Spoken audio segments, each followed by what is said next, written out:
Hello guys, welcome back to my channel edutainment and मैं हूँ स्मिता सिंह, आपके educator for code 55 human resource management and labour welfare. And we are going to solve not solve we are going to do unit 6 trade unions. So trade union से हमने अगर आपने previous sessions देखा होगा तो आप देख सकते हैं दैट हमने काफ़ी सारे सेशंस किए हुए हैं, सारे काफ़ी सारे टॉपिक्स हमने देखा है ट्रेड यूनियन से। सो अगर आपने उन सेशंस को, उन टॉपिक्स को नहीं देखा है तो आप मेरे चैनल एडुटेनमेंट पे जाएंगे यूट्यूब पर और आप इजीली फाइंड कर सकते हैं सारे चैप्टर्स, सारे यूनिट्स। सो मैंने यूनिट 1 to 5 कंप्लीट कराया है अपने इस चैनल पर और अभी हमारा चल रहा है यूनिट 6। सो यूनिट 6 के बाद 7, 8, 9, 10 टोटल 10 यूनिट्स हैं हमारे HRM एंड लेबर वेलफेयर से। कोड 55 के टोटल 10 यूनिट्स हैं जो सारे ही हम फ्री ऑफ कॉस्ट करेंगे यहाँ पर without any charges, and also will do PYQs and MCQs as well, right. So without wasting time हम सॉल्व करने चलते हैं थ्योरी पार्ट। सो थ्योरी में यूनिट 6 में ट्रेड यूनियन के अंदर आपको क्या क्या देखने को मिलेगा, क्या क्या कंटेंट्स हैं, क्या क्या पढ़ने हैं आपको। तो ट्रेड यूनियन की बात करेंगे। ट्रेड यूनियन में कॉन्सेप्ट्स एंड डेफिनेशंस, उसके फीचर्स क्या हैं, स्ट्रक्चर क्या है, ये हमने देख लिया है already. And trade unionism in India, ये पार्ट हमारा चल रहा है। सो ट्रेड यूनियनिज्म क्या है इन इंडिया में और किस तरह से वो आया, ये पार्ट अभी हम कर रहे हैं। आप अगर नहीं प्रीवियस सेशंस को नहीं देखे हैं या फिर आप पूरे सेशन को नहीं देखते हैं, 1-2 मिनट या 10 मिनट चला के छोड़ देते हैं, तो नहीं, इससे नहीं काम बनेगा। आपको पूरा वीडियो देखना पड़ेगा, तभी आपको अंडरस्टैंडिंग होगी और आप अपने एग्जाम के लिए प्रिपेयर हो पाएंगे। एंड कंटेंट थर्ड ऑप्शन क्या है, ट्रेड यूनियनिज्म एंड लीडरशिप, इसकी भी बात करेंगे अपकमिंग सेशंस में। So let's move to the topic which we have to start today. So last session का लास्ट जो टॉपिक था हमारा वो था Cole's theory of industrial unionism and control of industry. आज का हमारा टॉपिक होगा महात्मा गांधी सर्वोदया थ्योरी, जिसको क्लास हार्मोनी के नाम से जाना जाता है एंड ऑल्सो ट्रस्टीशिप थ्योरी के नाम से भी जाना जाता है, राइट। सो क्वेश्चन पूछ लिया जाता है एग्जाम में। आप महात्मा गांधी सर्वोदया थ्योरी के या तो बोल दिया जाएगा, पूछ लिया जाएगा, या तो फिर क्लास हार्मोनी या फिर ट्रस्टीशिप थ्योरी का जिक्र किया जाएगा। तो आपको कंफ्यूज नहीं होना है कि लाइक मैंने तो महात्मा गांधी सर्वोदया थ्योरी ही पढ़ी थी, मैंने क्लास हार्मोनी क्या है, ट्रस्टीशिप क्या है, तो आप बिल्कुल कंफ्यूज नहीं होंगे। आपको पता होना चाहिए कि तीनों के एक ही नाम है और तीनों का जो डेफिनेशन है, जो कॉन्सेप्ट है, एक ही है, right? So let's start with the theory part. According to Mahatma Gandhi, unions are not capitalistic organizations. So क्या कह रहे हैं महात्मा गांधी जी, उनकी थ्योरी क्या थे, उनके क्या थॉट थे टुवर्ड्स द ट्रेड यूनियंस। क्या कह रहे हैं, unions are not anti capitalist organisations. जो ट्रेड यूनियन बनाए गए थे, जो यूनियनशिप देखने को मिलता है इंडिया में, इसका मतलब ये नहीं है कि वो हमेशा ऑर्गेनाइजेशन के खिलाफ खड़े होते हैं या फिर वो एंटी कैपिटलिस्ट हैं, ऐसा बिल्कुल भी नहीं है। वो सिर्फ उन चीज़ों के लिए खड़े होते हैं जहाँ पर लेबर वेलफेयर की बात होती है, जहाँ पर कहीं उनका शोषण किया जाता है, उनके उनका हनन किया जाता है, उनके काम का इम्पोर्टेंस नहीं दी जाती है, उनको वो जगह नहीं दी जाती जो उनको मिलनी चाहिए, वो वेज नहीं दिया जाता। तो ऐसे चीज़ों के लिए वो खड़े होते हैं, ना कि वो एंटी कैपिटलिस्ट है ऑर्गेनाइजेशन के अंदर, ऐसा बिल्कुल भी नहीं है। They are in the least degree political, वो पॉलिटिकल नहीं है। वो उनका जो ट्रेड यूनियंस होते हैं, जो यूनियंस के फॉर्मेशन होता है, उसमें आप ये नहीं कह सकती कि वो पॉलिटिसाइज्ड है या फिर पॉलिटिकल कनेक्शन है उनका, ऐसा कुछ भी नहीं है। वो जो भी करते हैं लेबर वेलफेयर के लिए करते हैं, उसमें पॉलिटिकल कोई एजेंडा नहीं होता है, और होगा भी तो बहुत जरा सा आपको देखने को मिल सकता है, ऐसा कुछ नहीं कि बड़े लेवल पे कोई पॉलिटिक्स चल रही हो वहां पर। Their main aim is to increase their internal strength to, just a second.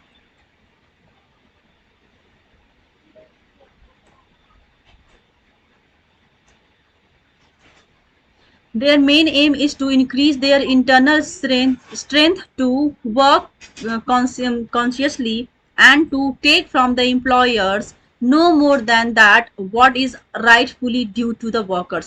क्या कह रहे हैं महात्मा गांधी के अकॉर्डिंग, क्या थी ट्रस्टीशिप थ्योरी, क्या थी हार्मोनी थ्योरी, क्या था महात्मा गांधी सर्वोदया थ्योरी, कि उनका ये कहना था कि जो यूनियंस का फॉर्मेशन होता है या फिर जो यूनियंस होते हैं वो एंटी कैपिटलिस्ट नहीं होते ऑर्गेनाइजेशन के लिए, बल्कि वो एक तरह से वो लेबर वेलफेयर के लिए खड़े होते हैं, उनके वो वेल विशर्स होते हैं, वेल बीइंग के लिए वो बात करते हैं। और उनका जो मेनली जो फोकस होता है क्या होता है ऑर्गेनाइजेशन के अंदर, उनका फोकस होता है कि एम्प्लॉयर से वो ऐसा नहीं चाहते कि एम्प्लॉयर से वो सब कुछ चाहते हैं जो कि लाइक नो राइटफुल ना हो।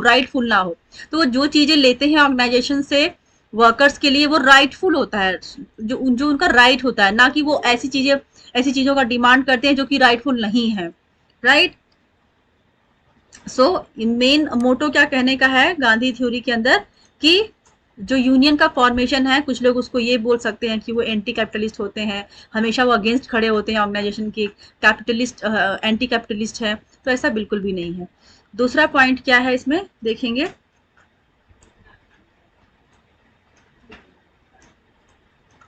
his philosophy is based upon the Sarvodaya principles of truth, non violence and trusteeship. उनकी फिलोसफी क्या थी, उनकी फिलोसफी थी बेस्ड ऑन सर्वोदया प्रिंसिपल्स पे। उनकी फिलोसफी थी वो सर्वोदया प्रिंसिपल पे था। एंड ऑल्सो नॉन वायलेंट, मतलब कि जहां पर कोई भी चीज अगर करनी है ऑर्गेनाइजेशन के अंदर, out of the organisation, within the organisation, वो चीजें आप पीसफुली भी कर सकते हैं। जरूरी नहीं कि आप छोटी से छोटी या बड़ी से बड़ी चीज को करने के लिए, काम को करवाने के लिए या फिर करने के लिए आपको फाइट करने की जरूरत होती है, आपको लड़ने झगड़ने की जरूरत होती है। चीजें आसानी से और बहुत ही सहूलियत से भी हो सकती हैं। तो उनका जो प्रिंसिपल था कि आप जो भी करते हैं नॉन वायलेंट होके करेंगे, आप वायलेंट होकर के बिल्कुल भी नहीं।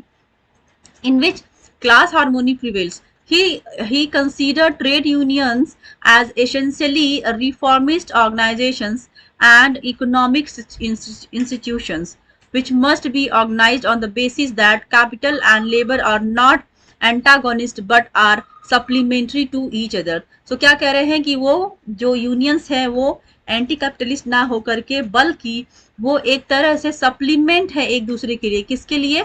जो कैपिटलिस्ट है और लेबर है, लेबर और जो जो ऑर्गेनाइजेशन के अंदर जो लेबर है और जो कैपिटलिस्ट है, मतलब कि जो ऑर्गेनाइजर, मतलब जो इम्प्लॉयर है। कैपिटलिस्ट का मतलब कि organise employer. So employer and employees एक दूसरे के लिए सप्लीमेंट्री का काम करते हैं ऑर्गेनाइजेशन के अंदर। तो उनका जो फोकस होता है कि चीजों को स्मूथली किया जाए, जितने जो चीजें राइटफुल है वही ली जाए। ऐसा नहीं कि है कि वो उनका ट्रेड यूनियन का जो फॉर्मेशन हुआ है कि वो कुछ भी डिमांड कर सकते हैं और ऑर्गेनाइजेशन उनकी डिमांड को पूरा करेगा, ऐसा बिल्कुल भी नहीं है। They should be a great family living in unity and harmony. वो यूनियंस एंड कैपिटलिस्ट दोनों ही एक ग्रेट फैमिली बन सकते हैं, अच्छी फैमिली बन सकते हैं, जो कि एकजुट होकर के एक ही इन्वायरमेंट में, एक ही दायरे में रह सकते हैं। Capital not only looking to the material welfare of the laborers but their moral welfare also. Capitalists being trustees of the welfare of the laboring classes under them. So क्या कह रहे हैं कि capital not only looking to the material welfare of the laborers but their moral welfare also. कि like जो employees हैं, जो labour हैं, काम करने वाले ऑर्गेनाइजेशन के अंदर, तो उनका मटेरियलिस्टिक मतलब कि चीज जो, मटेरियलिस्टिक का मतलब कि उनके पास अच्छे बेसिक उनका बेसिक वेज हो, अच्छा घर हो, अच्छा इन्वायरमेंट हो, अच्छी लाइफस्टाइल हो।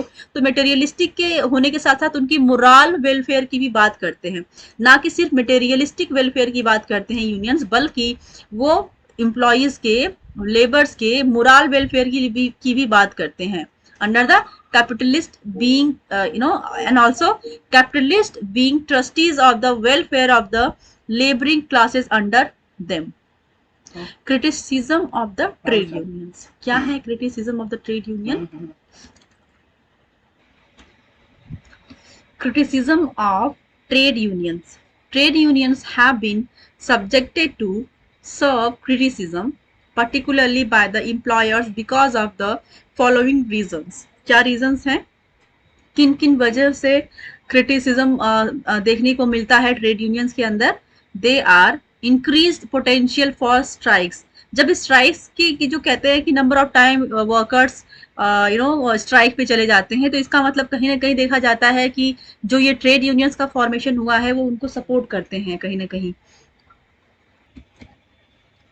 सो पहला जो आपने देखा, increased potential for strikes. So increased potential for strike में क्या देखने को मिलता है कि जब स्ट्राइक पर लेबर्स ज़्यादा जाने लगते हैं, लाइक नंबर ऑफ टाइम, जो रेशियो है स्ट्राइक पे जाने का बढ़ जाता है, तो कहीं ना कहीं उसका क्रिटिसिज्म किसको फेस करना होता है, that is you know to trade unions, कि कहीं ना कहीं उनको सपोर्ट मिलता है कि आप ठीक है, आप अपने हक के लिए, अपनी बात को कहने के लिए, अपने अधिकार के लिए आप स्ट्राइक पे जा सकते हैं। तो वो कहीं ना कहीं एक क्रिटिसिज्म के रूप में देखने को मिलता है to trade unions have to face them, face such criticism, you can say. दूसरा है नैरो पर्सपेक्टिव। कहीं ना कहीं जब आप ब्रॉड लेवल पे किसी चीजों को देख करके सोचते हैं, करते हैं, तो वो चीज, और अब जब कहीं पर आप अपने दायरे को सीमित कर देते हैं कि जो आपका पर्सपेक्टिव है बहुत नैरो हो चुका है, एक स्टेरियोटाइप हो चुके हैं, नैरो एक लाइन में जा रहे हैं, तो जाए जा रहे हैं, तो वो भी एक रीजन है देखने को मिलता है कि ट्रेड यूनियंस का जो फॉलो करते हैं वही फॉलो करते हैं। ठीक है, तो उनमें कुछ नया नहीं देखने को मिलता है, कुछ अलग नहीं देखने को मिलता है, जो चीज चल रही है, चलते आ रही है, वही देखने को मिलता है आपको, राइट। तो ये भी एक नैरो पर्सपेक्टिव के रूप में भी क्रिटिसिज्म देखने को मिलता है to trade unions. Resistance to change. जब आप देखेंगे किसी भी ऑर्गेनाइजेशन के अंदर, वो चाहे किसी भी लेवल की बात हो, जब रेसिस्टेंस टू चेंज हो, लाइक जब लेबर्स क्या करते हैं कि न्यू टेक्नोलॉजी आ गई, राइट, मार्केट में न्यू टेक्नोलॉजी आई है, चीजें तरीक बदलती जा रही हैं, जो चीजें हम मतलब घंटों या फिर महीनों में करते थे, महीनों में, सालों में करते थे, वो चीजें अब टेक्नोलॉजी के बेसिस पे, जो चीजें सालों सालों बाय सालों होती आ रही थी, या फिर एक साल लग जाते थे उस काम को करने में, वही चीज आपको एक महीने में उसका आउटपुट देखने को मिल जाता है। क्यों? Just because of technology. तो कहीं ना कहीं वर्कर्स रेसिस्टेंस होते हैं, लाइक वो चाहते ही नहीं कि चेंजेस हो, क्योंकि उनको लगता है कि ठीक है, जो मशीनरीज पहले चलाते आ रहे हैं हम, जो जो चीजें जिस तरीके से हम काम करते आ रहे हैं, जो जो मशीनरीज हम यूज करते हैं, उसको जो ऑपरेट करने का तरीका हमें आता है, तो हम वही उसी को फॉलो करेंगे। वो चाहते ही नहीं है कि चेंज हो।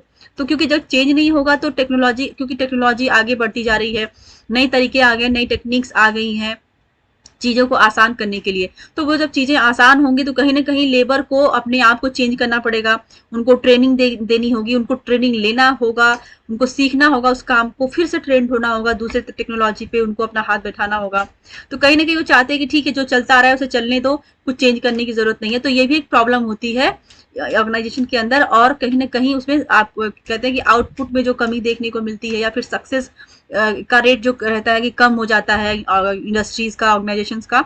तो इसलिए वो क्या कहते हैं करते हैं कि लाइक नए टेक्नोलॉजी को लाना चाहते हैं, बट वर्कर्स मना करते हैं कि नहीं, हमें ठीक है, हम पुरानी टेक्नोलॉजी पे ओके हैं, हम उसी को चलाएंगे, उसी के साथ चलेंगे, उसी को ऑपरेट करने हमें आता है। तो ये भी एक गलत चीज है, ये नहीं होना चाहिए, राइट। सो कहीं ना कहीं उसका जो प्रभाव है, कहीं ना कहीं कहते हैं कि ट्रेड यूनियंस की वजह से ही वर्कर्स को इतना सपोर्ट मिलता है कि ठीक है, वो जो चाहे वो मनमानी कर सकते हैं, या फिर वो नहीं मानते हैं, राइट। सो ये सब चीजें एक क्रिटिसिज्म के रूप में देखने को मिलता है ऑर्गेनाइजेशन के अंदर। चौथा है रेसिस्टेंस टू चेंज हो गया। पांचवा है सोशल कॉस्ट। सोशल कॉस्ट के बेसिस पे भी क्रिटिसिज्म मिलता है ट्रेड यूनियंस को। Lack of employ commitment. जब एम्प्लॉयज का जो कमिटमेंट लेवल है वो कम हो जाता है, कहीं ना कहीं वो लेनियंट होने लगते हैं, काम के प्रति डेडिकेटेड नहीं होते हैं, तो उसका जो श्रेय देते हैं लोग की, लाइक ऑर्गेनाइजेशन की, ये ट्रेड यूनियन के सपोर्ट की वजह से, क्योंकि कहीं ना कहीं रूल बने हुए हैं कि आप कैसे भी किसी को फायर नहीं कर सकते, निकाल नहीं सकते, मतलब एक रूल एंड रेगुलेशंस है, प्रोसीजर बना हुआ है, यू नो तो कहीं ना कहीं अगर आपको फुल वेज मिल रहा है, टाइम मिल रहा है, सारी फैसिलिटीज मिल रही है, लेकिन कभी कभी इम्प्लॉयज के अंदर देखने को मिलता है कि कमिटमेंट की कमी आ जाती है, वो अपने कमिटमेंट के साथ नहीं खड़े होते, नहीं काम करते हैं, तो वो भी एक रीजन होता है, राइट। सातवां है artificial scarcity of labour. Artificial scarcity of labour मतलब कि जब लेबर की न्यूनता हो जाती है, कमी हो जाती है, राइट। और वो क्यों कमी आती है, इसको हम डिटेल में पढ़ेंगे, राइट। सो ये सात जो आपके सामने पॉइंट्स थे, ये रीजंस हैं जो ट्रेड यूनियन को फेस करना पड़ता है as a criticism. Next topic है outcomes of joining trade union. उसका फायदा क्या है, आउटकम क्या है जब ज्वाइन करते हैं ट्रेड यूनियन को, तो इसका बेनिफिट भी देखेंगे, उसका आउटकम क्या है। The important forces that make the employees join a union are as follows। क्या क्या वो फैक्टर्स है, क्या क्या वो फोर्सेज हैं पहला है ग्रेटर बार्गेनिंग पावर। जब ट्रेड यूनियन ज्वाइन करता है वर्कर तो उसके पास एक पावर आ जाती है, किसकी?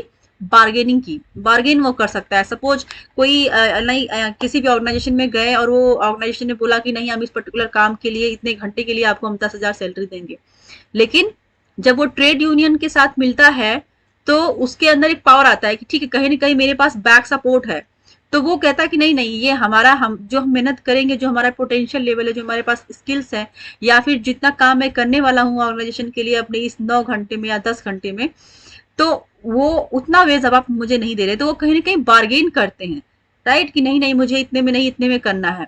तो उनके पास बार्गेनिंग पावर होती है just because of trade union, क्योंकि वो ट्रेड यूनियन को ज्वाइन किए हैं। अगर उनके पास जॉब नहीं है तो ट्रेड यूनियन को सपोर्ट करता है, उनके वेलफेयर की बात करता है, right. The individual employees possesses very little bargaining power as compared to that of his employer. If he is not satisfied with the wage and other conditions of employment, he can leave the job. It is not practicable to continually resign from one job after another when he is dissatisfied.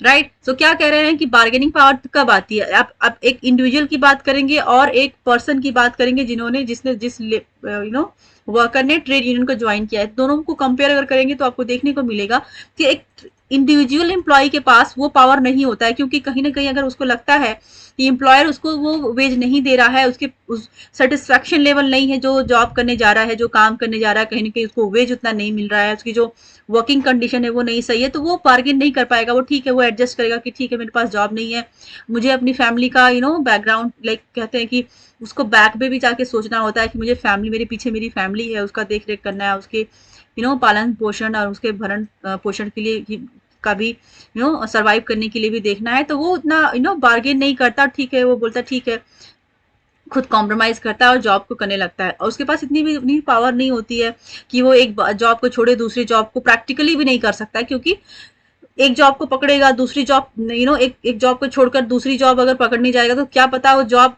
बीच में gap आ जाए, उसको job मिले ही ना मिले, तो फिर दूसरी job में भी वही प्रॉब्लम हो, तो वो बहुत ज्यादा इनसिक्योर रहता है, तो इस इनसिक्योरिटी की वजह से वो बार्गेन नहीं कर पाता। वेयर एज जो पर्सन, जो लेबर ट्रेड यूनियन को ज्वाइन करता है, तो क्योंकि उसको पता है कि जब तक मुझे जॉब नहीं मिलेगी तब तक मुझे ट्रेड यूनियन से सपोर्ट मिलेगा, मुझे पैसा मिलेगा, मुझे एटलीस्ट एक जो नॉर्मल लिविंग अपने एक फैमिली को लीड करने के लिए जो एक बेसिक वेज है वो मुझे मिलेगा, जिससे कि मैं अपनी फैमिली का भी देख रेख कर सकता हूँ। तो उसकी सपोर्ट की वजह से वो बार्गेन करता है कि ठीक है मैं नहीं इस कंडीशन में काम कर सकता हूँ, मैं इतने वेज पे नहीं काम कर सकता हूँ, तो वो सारी चीजों पे डील करता है, डिस्कस करता है। The better, just a second,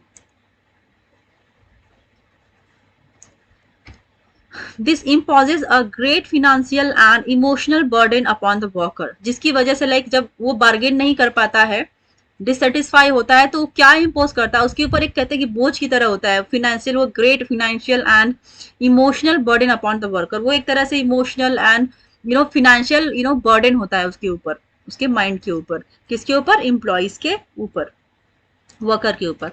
the better course of for him is to join a union that can take concerted actions against the employer. अगर वो यूनियन को ज्वाइन करता है तो उसके बिहाफ पर अगर कहीं पर भी शोषण हो रहा है उसको वो वर्किंग कंडीशन नहीं मिल रही है, उसको वेज नहीं मिल रहा है, तो अगर वो ट्रेड यूनियन को ज्वाइन करता है तो ट्रेड यूनियन उस एम्प्लॉय के बिहाफ पर, उस वर्कर के बिहाफ पर उसके सामने खड़ा होता है एम्प्लॉयर के, कि ये चीजें उस एम्प्लॉय को मिलनी चाहिए, इस वर्कर को मिलनी चाहिए। तो इसलिए वो एक तरह से ग्रेट सपोर्ट होता है इंडिविजुअल के पास, एक वर्कर के पास, किसका? ट्रेड यूनियन का। द थ्रेट और actuality of a strike by a union is a powerful tool that often causes the employer to accept the demands of the worker for better conditions of employment, right? So कुल मिला के क्या कह रहे हैं कि like जब trade union को ज्वाइन करता है इंडिविजुअल पर्सन तो उसके पास पावर होती है, और वो नहीं अगर ज्वाइन करता है, इंडिविजुअल होता है, तो उसके पास वो पावर नहीं होती है बार्गेन करने की। नेक्स्ट देखेंगे मिनिमाइज डिस्क्रिमिनेशन। अगर ट्रेड यूनियन वर्कर ज्वाइन करते हैं तो क्या होता है? पहला तो उनके पास बार्गेनिंग पावर आ जाती है, दूसरा मिनिमाइज डिस्क्रिमिनेशन, जो भेदभाव होता है ऑर्गेनाइजेशन के अंदर वर्कर्स को लेकर के, उनके काम को लेकर के, पे को लेकर के जो सैलरी उनको दी जा रही है, जो काम उनका है, जो ट्रांसफर की जब बात आती है, जब प्रमोशन की बात आती है, तो इस लेवल पे जब वर्कर बात करते हैं तो इस तरह का डिस्क्रिमिनेशन, जो भेदभाव होता है, उससे भी बचते हैं वर्कर्स अगर वो ट्रेड यूनियन को ज्वाइन करते हैं तो। The decision regarding pay, work transfer, promotion etcetera are highly objective in nature. The personal relationship existing between the supervisor and each of his subordinates may influence the management. Thus, there are chances of favoritism and discriminations. A trade union can compel the management to formulate personal policies that press for equality of treatment to the workers. So trade union compel करते हैं उनको, मतलब उनको विवश करते हैं कि आप इक्वल पॉलिसीज बनाइए हर एक वर्कर के लिए, हर एक पर्सन के लिए, हर एक ऑर्गेनाइजेशन में काम करने वाले हर एक पर्सन के लिए, कि ऐसा ना हो कि किसी के साथ डिस्क्रिमिनेशन हो, किसी ने आपको आपसे जी हुजूरी कर रहा है, या फिर नेपोटिज्म चल रहा हो ऑर्गेनाइजेशन के अंदर, आपका वो नात रिश्तेदार निकला, या फिर आपका रिलेटिव है, आपका दोस्त है, या फिर कोई ऐसा जो आपका बहुत फेवरेट है, आपको चापलूसी करता रहता है. तो इसके बेसिस पर फेवरेटिज्म के बेसिस पे डिस्क्रिमिनेशन नहीं होना चाहिए, भेदभाव नहीं होना चाहिए. किसमें? वेज में. जो वेज प्रोवाइड किया जाता है वर्कर्स को, ट्रांसफर की अगर बात आती है उस पर, प्रमोशंस की जब बात आती है उस पर, तो इन सब चीजों में कोई भी डिस्क्रिमिनेशन ना हो. और ये कौन करता है? ट्रेड यूनियन करता है. Right. All the labour decisions of the management are under close scrutiny of the labour union. जो भी डिसीजंस होते हैं मैनेजमेंट के, वो किसके अंदर होते हैं? Close scrutiny of the labour union के अंदर होते हैं. This has the effect of minimising favouritism and discrimination. जिसकी वजह से क्या मिनिमाइज होता है, क्या कम होता है? Favouritism and discrimination within the organisation. Right. So this is how trade union is helpful for the workers. So next जो टॉपिक हम देखेंगे, सेंस ऑफ सिक्योरिटी, एंड उसके आगे बहुत सारे टॉपिक्स अभी रह गए हैं. इसी टॉपिक के अंदर sense of participation, sense of belongingness, platform for self expression, betterment for relationship. So ये सारे हम टॉपिक्स देखेंगे नेक्स्ट सेशन में, नेक्स्ट क्लास में. तब तक के लिए keep watching me. Thank you very much and thank you so much.